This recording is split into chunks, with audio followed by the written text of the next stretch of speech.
Hey there, world.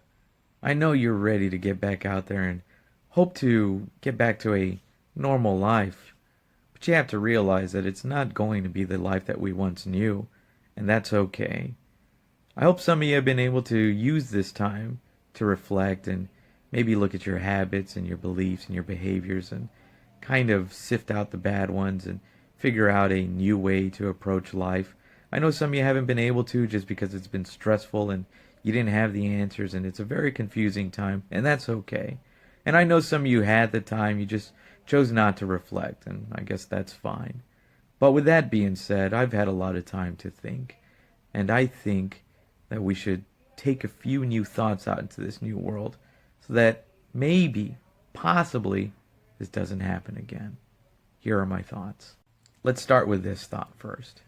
You can tell a lot about a person by the phrases, beliefs, and mottos that they choose to repeat. Like, I'm the kind of person that says it is what it is a lot. I also say c'est la vie a lot. And there's people on this earth that hate those sayings because it feels pessimistic to them. But it's not. It's a realist attitude. It's very pragmatic. It is what it is. I will deal with everything that's happening now when I'm able to deal with it. We just have to wait for it to go. So that's okay. Don't be so upset if somebody says that life is how it is. We can't have all the reasons immediately as something is happening. Some reasons are going to come right after this is done, and some will not come for the next 10 years. But that's life. It is what it is. C'est la vie. Science and religion can coexist beautifully. In fact, they complement each other. And I would go as far to say that if you really want to be religious, you would believe in science. Because if you're truly religious, you've said at some point that God has a plan for everything and everything exists for God's plan. Well, what is science but the study of why everything exists? And I know sometimes a scientific discovery can be scary and you run to religion for comfort. Well, that's where you're messing up. You're only running to religion when you're fearful of something. If you're fearful of something, well, go find the reason of why it's happening. And that's science. The great thing about scientists is that they ask the question why.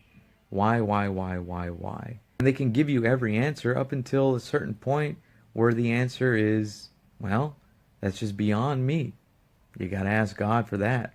Karen is not the new N word. It's the human resources C word. It's to describe a customer that expects the staff to go well beyond what they can actually do just to please them and only them. Karens live by the motto, the customer is always right, which we know is just not right at all. And honestly, when a Karen is complaining, well, it kind of ruins the service for everyone else there. So the customer was wrong. But don't take this word as an insult. When you're called Karen, take it as a moment that you can reflect on later and say to yourself, am I doing something wrong? Is my behavior different than what I perceive it to be?